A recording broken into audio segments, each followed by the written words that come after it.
Welcome to the Enchanted Ears podcast, where we discuss anything and everything Disney. I'm Angela. And I'm Joe, and on today's episode, we are joined once again by former Imagineering president Bob Weis. Today, we're talking to him about his new book, Ghost Dog. Yes. So we talked to him probably about a month or so ago about his other book out. So he has 2 books out right now, which is, I feel like, insane to have 2 books out at the exact same time. Yeah, he really decided to just go whole ham all at once. I mean, he did talk about how he's been working on Ghost Dog for a while. Right. So it kind of sounds... I think it was just the timing Yeah, of it. it just seemed like the timing of it, yeah. His other book, if you want to hear that interview, again, from about a month or so ago, is called Dream Chasing. That is about his career at Imagineering over 40 years. This book is a book of fiction. It is basically if the Haunted Mansion was real. That's kind of the thing, like... at the end of the Haunted Mansion, if a ghost follows you home, and it's kind of like, what happens if that really happened, but it was a ghost dog that followed you home? Absolutely. So that's kind of like what jumps into the story here. Yeah, it's a fun book. So, I definitely would recommend it. I think that it would be cute if you have kids, particularly honestly, the theming of the book, it starts with the kid's dog dies. So he's sort of dealing with that, and then he has this ghost dog follow him home. So it kind of reaches the theme of death, but it's a fun book. Yeah, and we get into all that with Bob in the interview. But before we do get in the interview, I want to touch on a few pieces of Disney news. So one thing that kind of came a little bit out of nowhere, it's DVC news. DVC announced that they are building a new DVC resort at Walt Disney World called Disney Lakeshore Lodge, which this is taking the place of the Reflections DVC Lodge, which was a lakeside lodge. So they kind of just slightly changed the name there, but this is over by the Fort Wilderness area. And Disney had announced Reflections, I want to say it was 4 years ago. I think it was around the pandemic time. And then it kind of went nowhere. Everybody assumed it was canceled. They built the DVC tower over the Polynesian. So everybody kind of thought nothing's happening over there. And then all of a sudden, this kind of gets resurrected as now the Lakeshore Lodge. So not a lot out on this one. Disney did announce that it's going to be inspired by the majesty of nature and its enduring influence on Disney artists.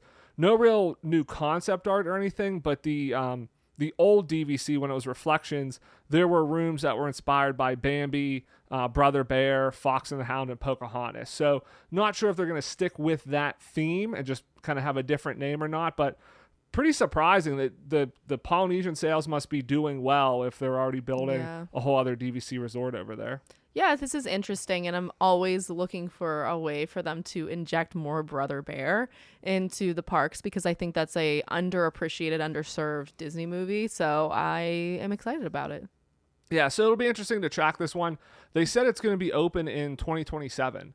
So the Polynesian Tower is opening shortly here within a couple of weeks. And so it seems like once that one's open, they'll probably just move that construction team over there, I'm guessing, and build that. And in a couple of years, we will have a new DVC resort over there. Yeah, it sounds interesting. And then also want to mention a couple weeks ago, the Disney Treasure had its christening up in New York. So we got to look at the Haunted Mansion bar, which I will say I was a little... I guess disappointed. Underwhelmed, yeah, underwhelmed. Yeah, I mean, I don't want to say I don't like it in any way, but it very much just feels like the ride on a ship. And I felt like it should have been a continuation of the story. So at least everything we've seen from social media, from what has come out, it's the attraction. Madame Leota's in it. The Hitchhiking Ghosts are in it. The Donald chair's in it. It's it basically just seems like they put the Haunted Mansion on a ship, which again is awesome, very well themed. It looks great, but I would have liked kind of a continuation of the story or something a little bit new or different. Yeah. Kind of like how when you go to Paris, it's the Haunted Mansion, but it focuses on the bride or something like that. Phantom Manor. Yeah, slightly different story. Yeah, there's enough characters in the Haunted Mansion that yes, they could have they could have picked a ghost or made a ghost up that this is kind of connected to in some way. If you think about it, I mean, all of the stories in the stretching room all have potential to be elaborated on or something. In fact, that would be, like that would be a cool idea for even a book, just talk about how those characters got in the situations that they're in. But I do think there's like that aquarium, and that is the one thing, because I feel like I remember there's like a sea captain or something that was either in the original. Well, that was an idea of like a sea cap. Yeah. So I don't it was like know a 4-minute illusion or something like that. Yeah. So I don't know if that is alluding to the sea captain or what, but that is the one thing that seems a bit out of place in there, because everything else, like you said, seemed very familiar. But then there is that aquarium in there that I feel like all of the videos of the people walking through, they don't really linger on it very long, and I kind of want to. That's the one thing in there that I'm curious about. You're right. There are some other pieces again that aren't just like exact copies from the Haunted Mansion. I will say the other thing. I believe this is taking the place of the Hyperspace Lounge that's on the Disney Wish, which it's a very small bar, so it's not like there's a ton of room in there to do a lot. So I can imagine this is going to get very crowded very quickly, and it's probably going to be difficult to get into to see all of this. I feel like it looks, it's a small space. I feel like it looks like it's a little bit bigger than no that. I'm pretty sure it's because the ships are all the same, so the size of the bars and everything are the same. So I can imagine this is going to be very popular. So it's interesting. It'll be interesting to see. I'm not sure on the next ship. I can't remember if they've announced. I don't think they've announced all the bars and stuff on there. So are they going to do Haunted Mansion again? Again, maybe slightly different story, something there. The other thing I want to mention is they had an incredible drone show whenever they did the christening of the ship, which I feel like, okay, Disney, what are you waiting for drone shows in the parks? Because this drone show was amazing over the ship, so they can definitely do it. They're doing it over in Paris. I have to imagine it's like a permitting issue that they just are struggling to sort out. Well, I think it's safety. I think it's a safety thing, because you figure they did have a drone show at Disney Springs for the holidays last year. And if you look at kind of where it was taking off, it was over in a parking lot, and it came over the lake. It never passed over guests. I think the problem is if you wanted to do something in Epcot or Animal Kingdom, anywhere, you would have to evacuate that well, area. You would have to either bring them in on like a platform into the lagoon, or because you could not, there's no place that you could fly them in that does not go over guest airspace. And I'm not sure if also like the proximity to guests, like even if it's in the lagoon, if that's too close to guests. So I think that's like the biggest thing, where some place like the Magic Kingdom, you may not be able to get it to work just because I'm not sure how far away you can go. I mean, sounds like a great show for Epcot, though. Yeah, I mean, I think a place like Epcot would make sense, but again, I think you'd have to somehow bring them in barges and kind of set them off in the middle of the show there. Maybe Hollywood Studios, because I think there's some more backstage area there that you could maybe use. But I have to think that's like the biggest issue, because again, they have this over a ship that's kind of sitting in a port, like nobody's by it, and so I think that's why I'm gonna do it. But it was phenomenal. It was very well done. They did a drone show at Comic-Con. Marvel did. Again, they do this in Paris. Like everywhere Disney has these, they are extremely well done. I mean, if you've seen a drone show, like these ones are better than like your local drone show. So hopefully we're getting close to being in the parks there. Yeah, absolutely. I think that it would be phenomenal. And again, I mean, I'm not an environmental scientist, but I have to imagine that the environmental impact is better for a drone show than for fireworks. So I think that it would be a step in the right direction. And I think it's something that's like new and interesting. Not saying that they have to get rid of fireworks altogether, but I think that it would just be cool to see them move that direction. All right, that wraps up the news. So let's get into our interview with Bob Weis. So we are delighted to be joined once again by Bob Weis. Today he is talking to us about his other book that he wrote that just came out, Ghost Dog. Bob, welcome back to the program. Thank you so much, and I feel like I should be a regular on Enchanted Ears from now on. We would love that. Yes, you could be our regular Imagineer. You guys are so much fun. I just loved first time we met, and I'm so happy to be able to meet again. Can I just say how beautiful this cover of this book is, and also how I didn't realize that this part, the ghost dog part, is glow in the dark until I was in my room at night, and I keep my books next to my bed, and then I was like, "What is that glowing? Oh my goodness!" Like I got One so of the great excited. things, So one of the great things about that book is the fact that Ghost Dog does glow in the dark, and it's a kind of a new printing technique that allows you to do that if you take it out in the sun. As you found out, surprisingly, it glows. But the cover is inspired. The whole book is inspired by my love, absolute love, of the Haunted Mansion. As when I was growing up, but also in my whole adult life, I just think it's just such a perfect attraction.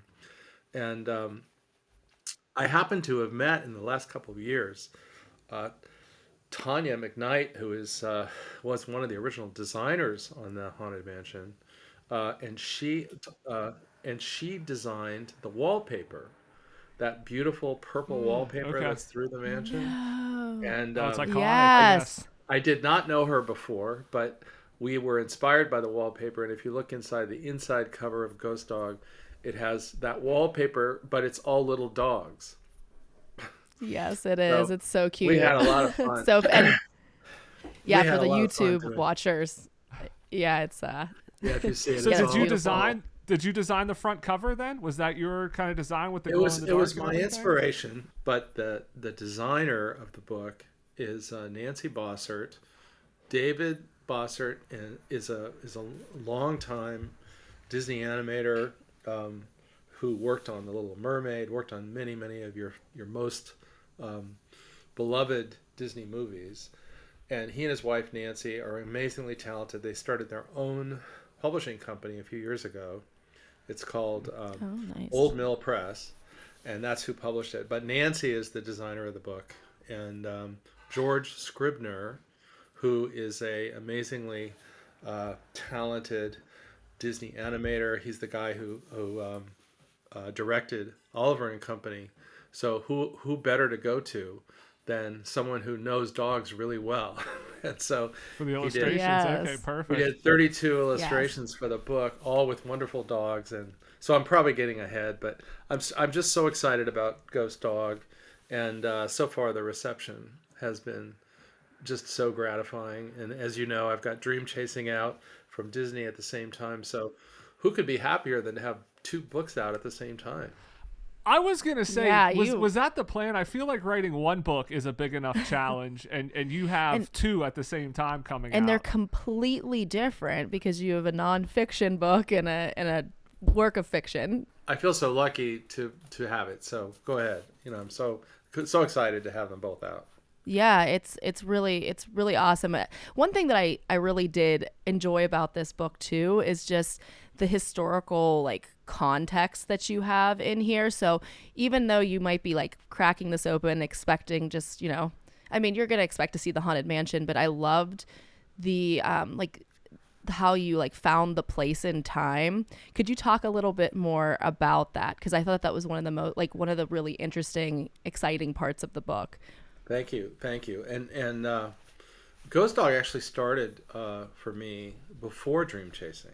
I started writing Ghost Dog during COVID, and I grew as we talked in our last thing. I grew up in outside L.A. Grew up going to Disneyland. So if I was going to guess, I'd say I was probably in the Haunted Mansion um, sometime in the first couple of years after it opened. Probably the first 2 years after it opened. And it opened in 1967, I believe. So I decided to set the book at that time, right at the opening. So it was, I love period drama. So so I wanted to set it back there when the attraction first opened. And I remember there were stories. There were a lot of people. It was such a breakthrough at the time with the ghosts, the visualization of the ghosts, that a lot of people were really scared by it, truly scared by it. It was really just something people had never seen before. So I thought it would be great to try to recreate that time, and to recreate what Walt Disney Imagineering, which was called WED Enterprises at the time, might be like. what the whole background story of how they created the mansion might be like. The whole thing is, I think, what you would call historical fiction, even that, it's obviously a made up fantasy story, but I like the idea that it triggers enough real points in there to make you think, well, maybe this really could have happened, right? It's kind of a what if. In fact, Leslie Iwerks, who produced the Imagineering documentary, did a wonderful piece on the back of the book, and she centered in on that's kind of like a what if this could have happened. One of my questions was going to be like kind of how long you have been working on this. So you kind of mentioned that. I guess, was there did it take you a while to kind of like crack the story? Like you mentioned, your inspiration was always the Haunted Mansion. You love the Haunted Mansion, so I feel like you maybe knew that's the story you wanted to tell. But did you have this idea of a ghost dog fairly quickly, or were there like some other ideas that you thought about that maybe didn't work? It was pretty fast. I think the initial idea, not the writing of it, but the initial idea Right. was, I love the Haunted Mansion. I love dogs. I've had about 5 dogs in my life, and I love Disneyland. So it was those 3 things put together, and the basic idea of the book, kind of from the beginning, was that last part of the Haunted Mansion. I know many of you have a huge fan base, and I know that they know Disneyland, and Disney World, but there's that last part where they say a ghost will follow you home, and you see a ghost in your car, and the basic question was, well, what if a ghost dog followed you home?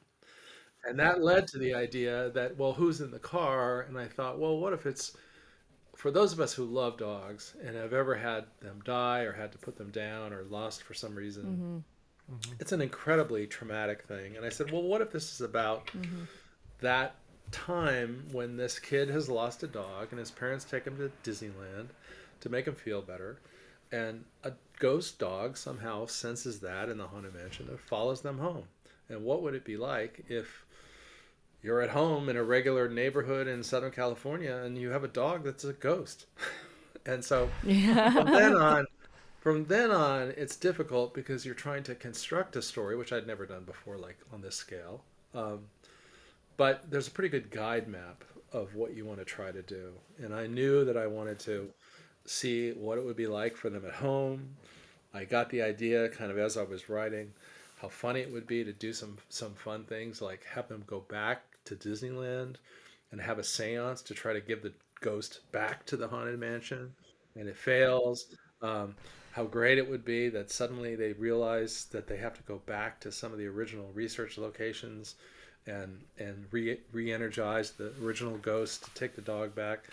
It just became a sort of a page-turning adventure, and I just loved writing it, and I hope people love reading it too. Yeah, absolutely. I think that for me, the most delightful part of it was the interplay between the ghosts that could be seen by some of the characters, but not some of them, and like the environment around them, or even like, I love like the cooking scenes. Those are the cooking so much fun. Yeah, I much fun. Or even the grocery store. You made it grocery store so exciting. Oh, thank you. I had fun because I thought, well, what happens if initially only the kid sees the ghost, and the parents don't really know whether the kid's just gone crazy or whether there's actually a ghost, right? Then eventually the parents can see the ghost, and then eventually, if you know this scene in the graveyard at Haunted Mansion, there's a ghost and there's 4 troubadours, and eventually 2 of those troubadours come back with the ghost dog, and they are all living in the house. So you have these 2 guys living there, you have the ghost living there, and then everybody can see them, and they're trying to kind of hide it from the neighbors. And the mom, Melissa, Herbert is the son who has the ghost dog. The mom, Melissa, is kind of tiptoeing around, hoping that some ghost doesn't appear. And they end up really bonding with her and as you said, helping her cook and teaching her new ways to cook and teaching her how to shop and stuff like that, because they're kind of gourmet ghosts. Again, there's nothing in the Haunted Mansion about any of this. except those characters. So you can kind of look at those characters and say, how can I bring them to life in their own story? They're kind of way in the back of the graveyard. Could I bring them to life in a new way? And that was really, really fun. And I think the other thing, I guess, is just having fun with, not having fun, having fun with how meaningful it is for us to, especially as kids, I guess, often our first brush with mortality is a pet that passes, right? And to have to kind of at least toward the end of the book, really kind of deal with those emotions and realize that we're all kind of connected through some spiritual uh, world, and that they could meet and they could have this wonderful time together, and that was really what drove it. That's beautiful. Yeah. I love that sentiment. Yeah, I mean, what I really liked about it is kind of like what you're saying. I mean, you're taking something so simple from the Haunted Mansion, that line, "A ghost will follow you home," and then using that as kind of like your jumping off point of, okay, what if that actually happened? What does that mean? And I feel like that is similar to probably what you did in Imagineering, because I feel like when Imagineers, when you're building out these rides and attractions, you're putting a lot of backstory to some of these characters that we may never really fully see, but you kind of build that world out. And so I was wondering, like, what were the similarities, or what are the similarities as you were kind of going through and working this story compared to kind of what you did for your career of building out a story, building out a world in an attraction? Oh, I think it's similar in that usually when we're at Imagineering, um, you're not trying to just recreate the attraction based on a movie or an animated film. You're trying to create something original, inspired by that film or inspired by that animation. So, if you look at something like uh, Star Wars Galaxy's Edge, for instance, it isn't any one Star Wars movie that's being created. It's your emotional connection to what makes you feel like you're in a Star Wars world, right? And it's an original place.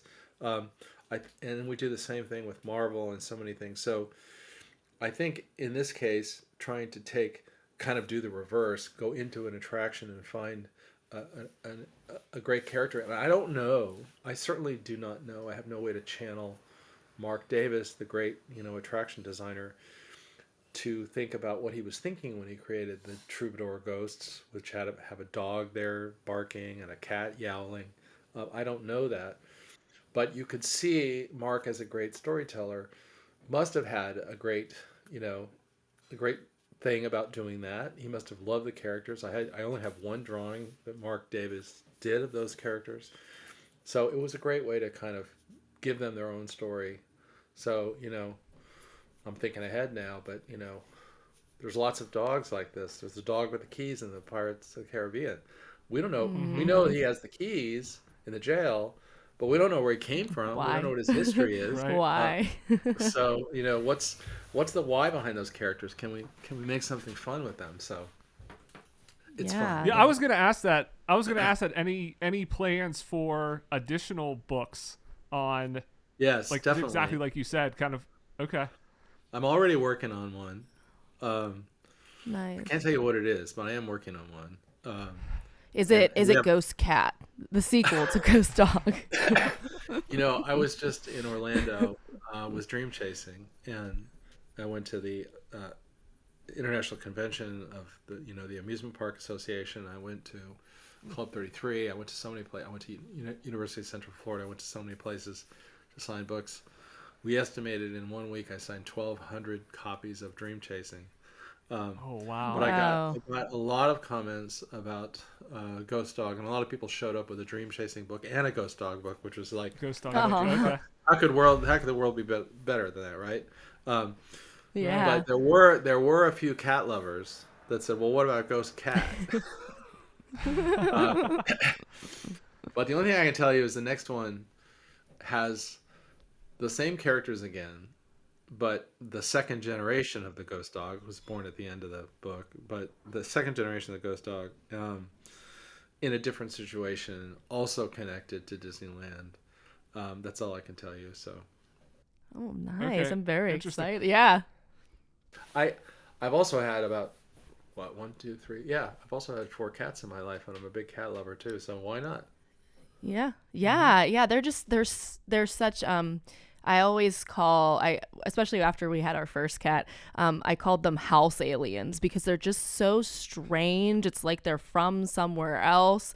And so like, it would make an interesting, like, interplay. During COVID, I was on, 10 hours a day, Zoom calls because I was president of Imagineering at the time, and we'd start in Paris, then go to Florida, then we'd go to California, then we'd go to Tokyo and Hong Kong and Shanghai, and so we were on Zoom all the time, and it was so funny to see so many people with cats who would like jump up on their computer and block the screen because they wanted the attention of the Imagineer, right? And I saw that would be our cat. We lock him out while we're recording. That I saw more cat butts in that time than I've probably ever seen in my life. Yeah. Facing the camera. And yeah. Yep. Yeah, Joe insists on keeping him upstairs. I always say we should give him a try. Our dog is actually behind our camera, though. But they will try to block you because your attention is going somewhere. Yeah. And they exactly. Yeah. But cats are wonderful. And there's a lot of cords.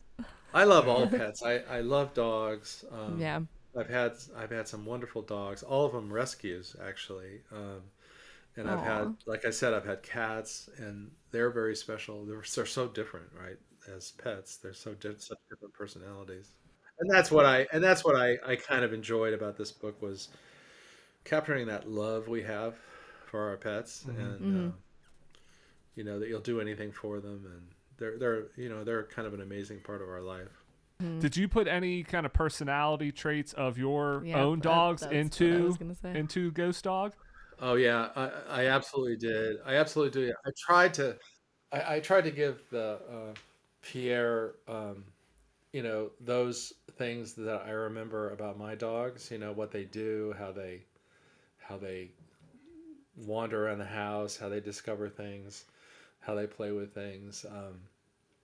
I did exactly try to do that, and it's fun because Disney has a very long history of great animal movies.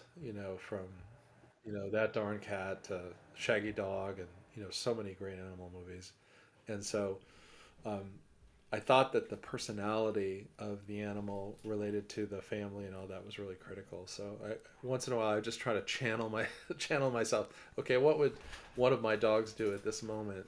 And try to depict that in a way that was fun to read.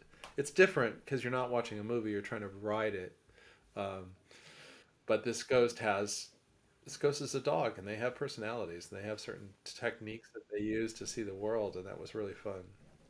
Yeah, well, I like fantasize about doing exactly what Herbert does with the dog and take the dog to school in his backpack because professionally I'm a teacher, so I'm like, I would love to take my dog or cat to school. That would be so much fun. Well, and I think the kids would love it. He starts to have a little fun with the fact that nobody can see the dog except him. For a little while, but then his parents can, and then eventually his friend, the girl next door, can too. So, but this dog ends up to be kind of like an ambassador of life and love. I think that anybody who finally sees the dog just immediately falls in love with the dog, like we all do with dogs, right? I'll tell you, I had an amazing experience a few weeks ago because I wanted to do some sort of opening for the Ghost Dog, and we thought about a book signing. What should we do? And I contacted the Humane Society here in Pasadena, California, and it turned out they were having an event for dogs just before Halloween, and it was the only time that at the Los Angeles Arboretum, only once a year you can bring a dog, and it was that day, that event. So they let us set up a signing booth, and we signed books for dogs. And so I signed books for dozens and dozens of dogs, and we try to get pictures with all the dogs and their owners. And boy, you stand out there with a book that says Ghost Dog, and people walk by with their dog, and you talk about it, and dog lovers are pet lovers, of course, but dog lovers specific to this, are just fun people, and we had wonderful, great pictures with me posing with dogs and signing for dogs. It was just it couldn't be better. This is like a dream come true for me. Like that's the struggle when I'm like running on a trail and there's a dog and I want to stop, but I'm also like I gotta focus and do what I'm supposed to do, but I want to go pet the dog. The dogs are very social. I think cats. I love cats too, as I said, but cats are less social, right? The cats are more independent. No, Right. But yeah, dogs like to be with each other. Once in a while, a little fight breaks out, but they usually are pretty social with each other. One of the things we did with George Scribner, again, the Disney animator who did the illustrations, is we went out and I found a friend who had a dog and had a kid about the age of Herbert, and I took pictures of the kid to be able to help the drawings, to have more dog posings and that kind of thing. And we did all kinds of crazy stuff. We had them play together. We had them roll around the grass together, and I put peanut butter on the kid's face, so that the dog would come up and lick his face. It was a wild afternoon of dog worship. that sounds amazing. So I was wondering, I uh, I know that a common adage for writing is to kill your darlings, and sometimes you have to cut things that you don't really want to Yeah. cut, but you have to. So did you have anything in particular that you were trying to incorporate into this book and it just couldn't fit, or like narratively it didn't go where you needed to go, that you still kind of think about and you're like, I wish there was a way I could have made that work? I think I felt really lucky that I got enough story ideas to go through, to because again, you have to remember this is my first book and my first novel, and so Hmm.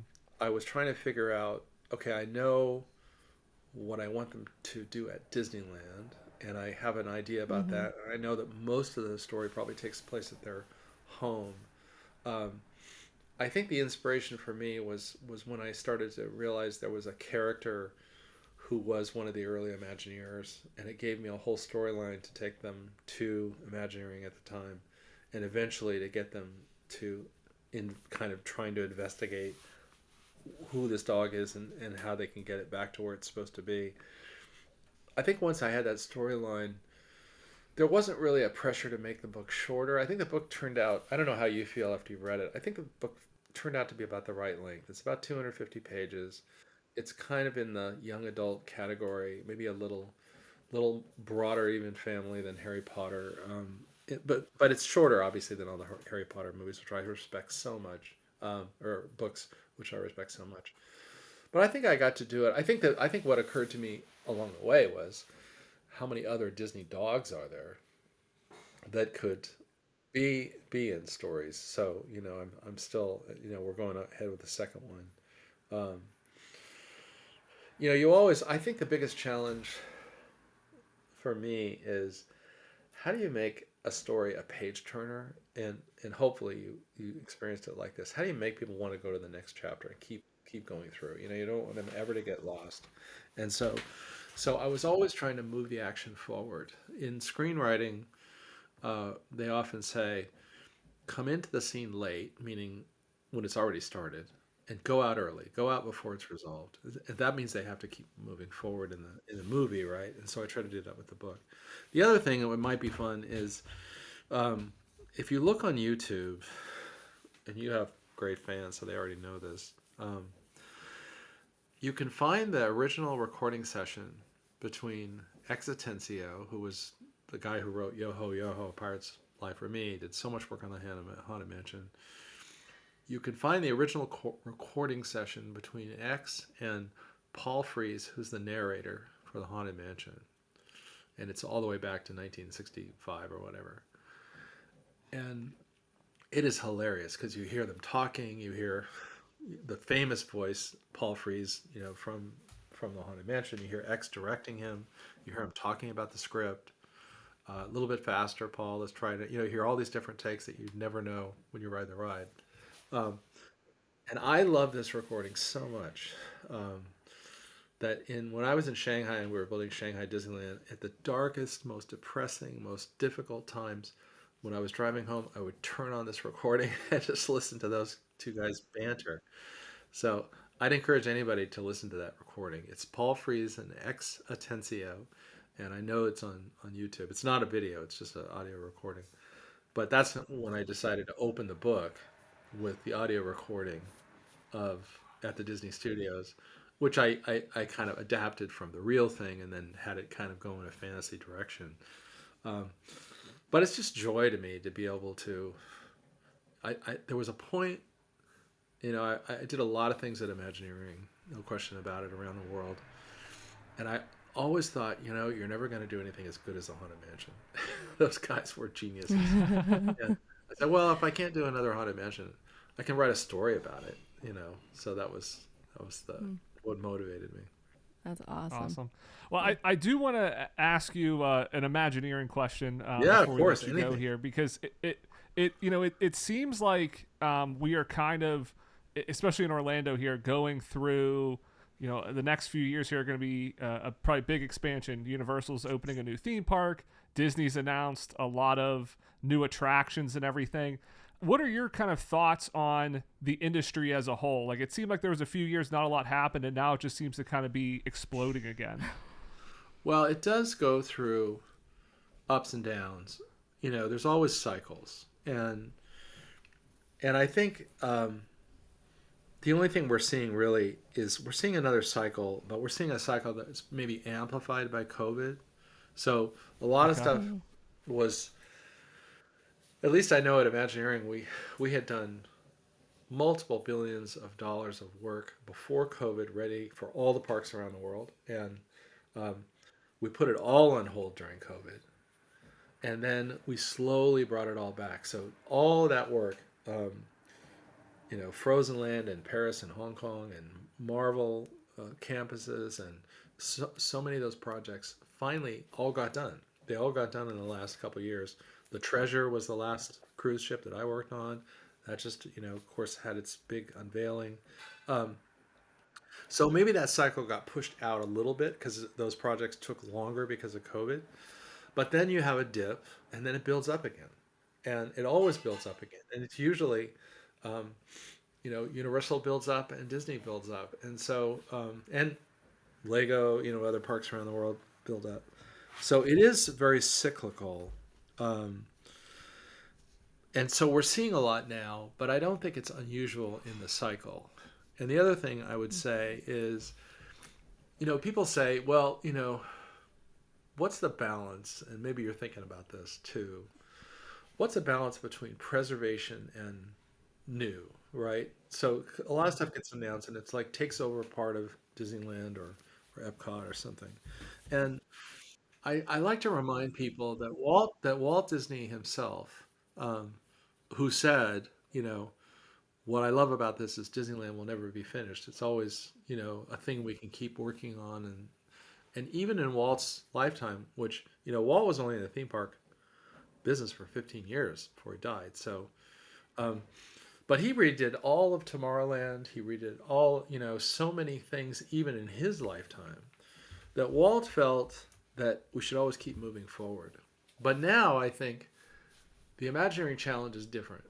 The Imagineering challenge today is the guests also own these things, right? The guests have these things in their heart. It's like a lot of what Ghost Dog is about. Is we have this attraction, these stories in our heart already, and so there's this balance of people don't want to see anything change, but they also want to see new things, and so you have to balance like what gets kept versus what has to be new for a new generation. And it's every Imagineer's job, and I'm sure it's every Universal person's job too, to figure out what do I preserve and where do I have to put these new things in that will bring people back to experience the stories in a new way. And there will be times when we've guessed wrong, and there will be times when we guess right. Usually, I'd say when we do new things, people kind of get up in arms and bring torches and pitchforks and say, you guys are ruining my Disney experience. Um, until opening. And then Right. usually people say, I guess that wasn't so bad. It's actually pretty good. Yep. It's hopefully you get to that point. But I respect the fact that people own. I've actually respected this more in book signings recently. That people have an incredible, intense emotional connection to Disney parks, and they expect Imagineers to understand that and preserve that. And so the responsibility is really important. And I hope I expressed that in Ghost Dog. I hope I expressed it in Dream Chasing, how seriously Imagineers take that responsibility. Yeah, I mean, that has to be such a difficult thing. And I think Disney in general gets itself into, like, it's into that.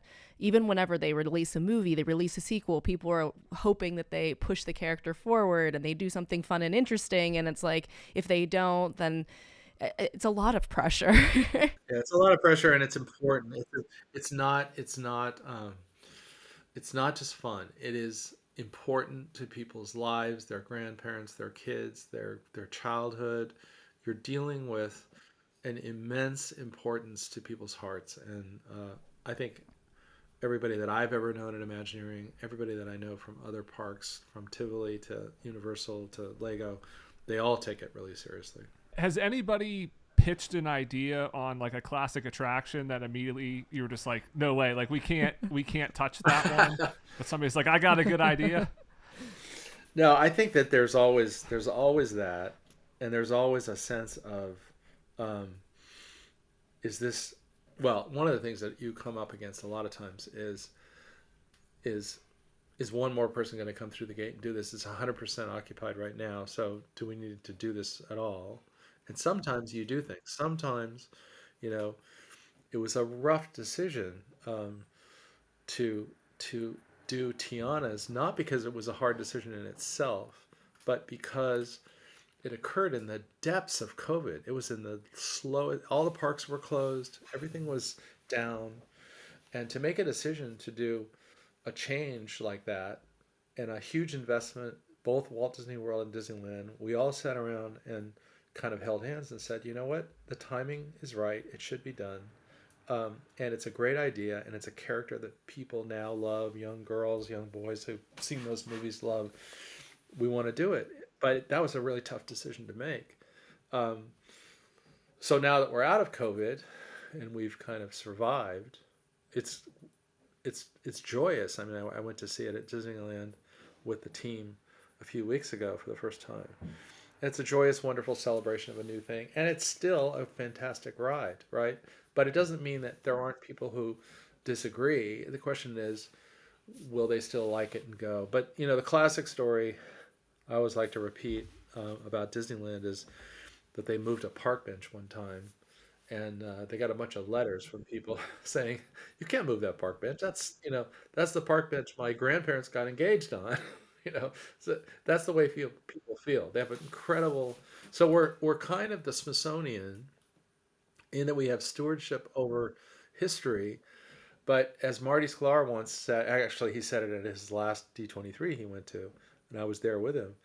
He said, you don't want us to be a museum. You want us to keep moving forward. Walt wanted us to keep moving forward. So it's all a balance, Right. Yeah, because if you never changed anything, then people would be complaining that there's never anything new. Like you have That's to, right. Like you said, That's it's right. the balance. And if you're at Disneyland, Star Wars Galaxy's Edge required, moving the river, changing a lot of things, but it was all improved. It was all improved in doing it. But there's only so much land at Disneyland. And there's only so much people can do in a day, right? So you at some point you have to make some trade-offs and some new ideas. And we always want to do things. I'm writing this new book on Marty Sklar, and I've been reading a lot about Walt and the announcement of Walt Disney World. And he said at the press conference in Florida when they announced Disney World, he said, we're going to have some of the classics that we've developed and refined at Disneyland. But as a creative person, you don't often like to repeat yourself. So we're going to do a lot of new stuff too. So, it really goes back to Walt's philosophy about, understanding the audience and at the same time moving the audience forward. Yeah. So do you look at, like, whenever you're looking at something like Tiana, or any of the other attractions where you've replaced them, done changes to them, like, do you look at, like you mentioned, is it 100% occupied? Is it 50% occupied? Because I feel like there are, with a lot of the changes Disney's announcing now, there are a lot of vocal people saying, "Oh, I love that attraction. Why are you changing it?" But I feel like, in the same respect, those are the attractions that you usually don't have a long wait on. So, to a certain extent, there's maybe not a lot of people going on there, so a change may help kind of more people go to that attraction. Yeah, often you look at attractions and you look at their utilization and you say, this thing is kind of falling off, right? It's falling off, and maybe we should catch it with either new magic, or we should catch it with a new attraction replacement or something. So you do look at that, and the number one voice you always listen to is the guests, right? You listen to what the guests are saying and what they're doing, and you see what they're doing. But you also listen in your heart about what you think is best for Disney and Disney storytelling, right? So sometimes it might be a practical change that says this needs to be plussed up.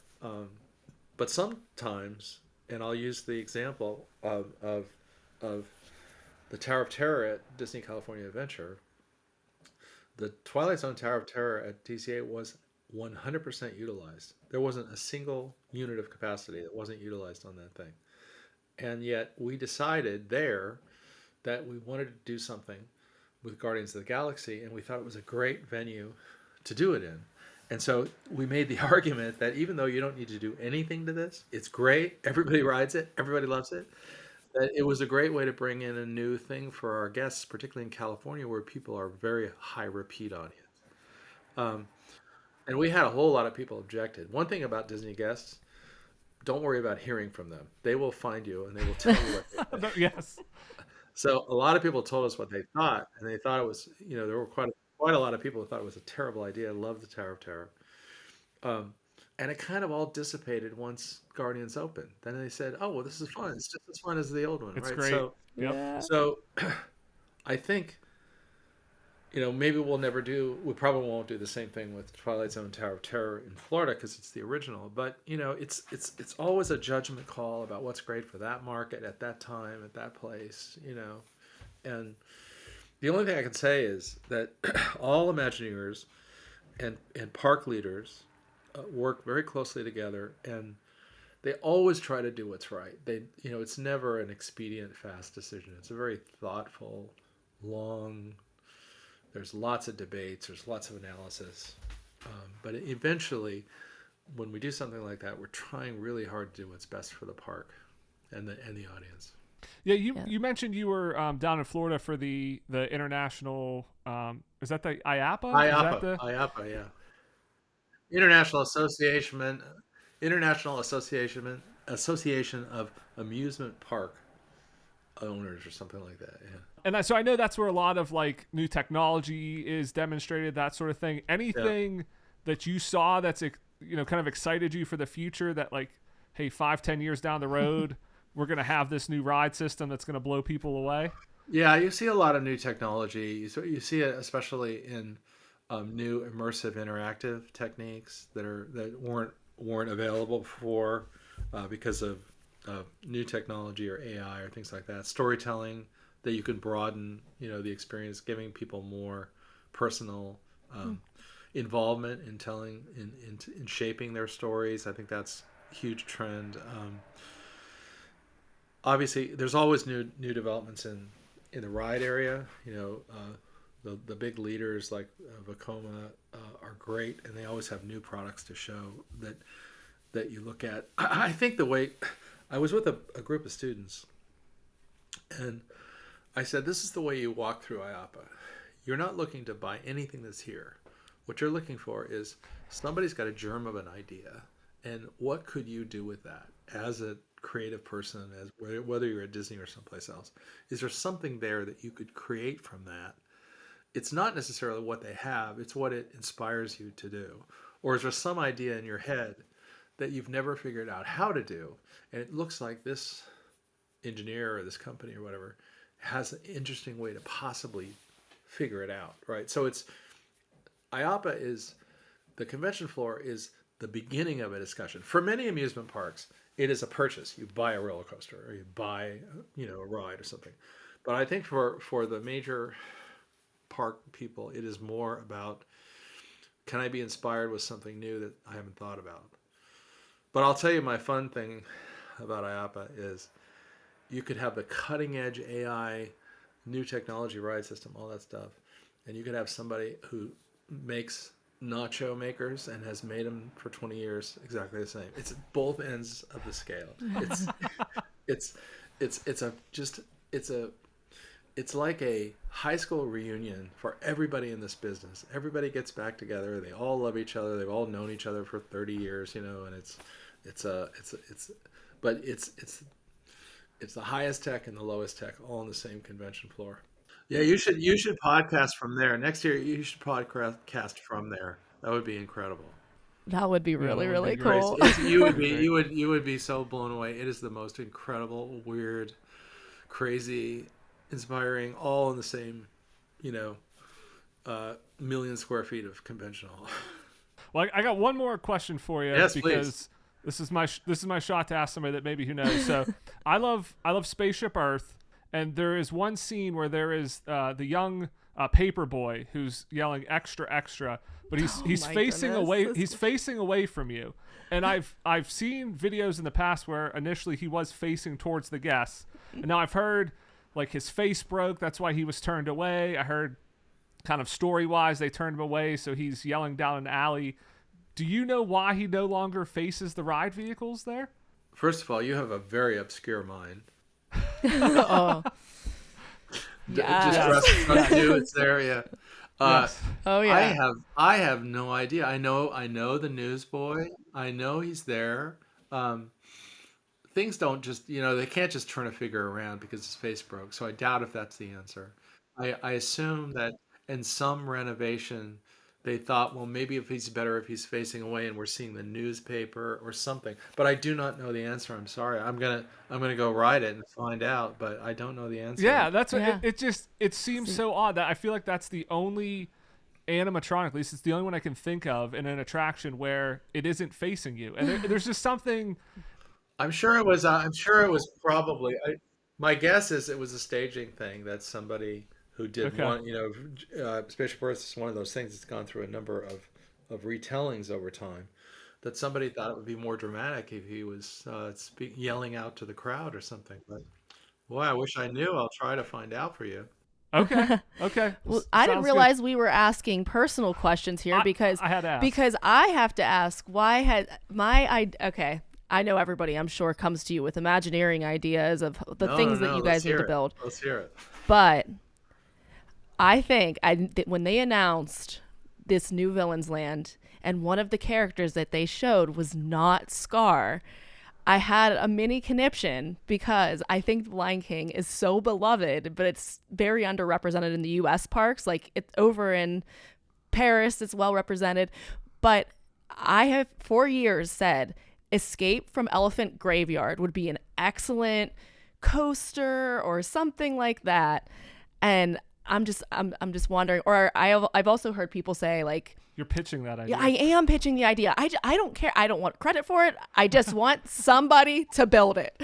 Well, here's what I'll say to that. First of all, you two are great Disney experts, and we appreciate that. Everybody appreciates that. So you're always going to have great ideas. There's no question about that.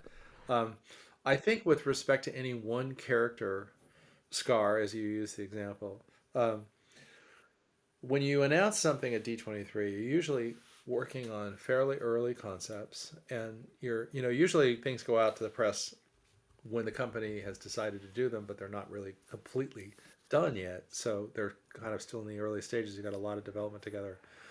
So I would just say, don't worry if what you saw in the announcement doesn't have your favorite thing in it, because I'm going to cross my fingers. Things go lots of directions, right? So I don't know. I can't answer the question. I don't have any insider information there, but I can tell you that things go through long development stages, and so keep heart. I don't know.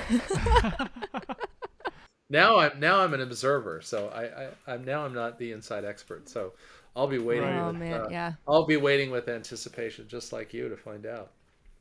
Yeah, just with us. I've so. also heard people say Yzma, like the Yzma, Pull how the how they lever. go down into the lab. That would be a really fun coaster. I'm like, that would be pretty cool too. After my idea, but of course that. I think the great thing about Disney storytelling is it generates visual, artistic storytelling, emotional ideas that everybody would love to see as rides, and it's inspiring for me. When I've been signing dream chasing books, inspiring me to talk to a lot of kids who want to be Imagineers, boys and girls, high school, younger, who draw really well, who want to tell stories, who grew up with Disney, and you can see them all. You can just tell they're going to end up to be, fantastic designers in some part of this business, and they have great skills now. And the students that are coming out of colleges now have, AI and computer, walkthroughs and so many things that we didn't have when I started. So it's inspiring to see what that next generation is going to bring to the parks. Well, Bob, this has been Yeah. great. Appreciate you coming on again. It's so the nice book to is see you both Ghost again. Dog. Yeah, it's nice Yeah, to see. it's out now. Dream Chasing is also out now. Bob, really appreciate it. Thank you so much. Yeah, thank you Enjoy, so and much. I love, It was I'm great so talking glad to you you. did this, and I love hearing from people. So if you saw your podcast and want to tell me about Ghost Dog and how you liked it, I'd love to hear.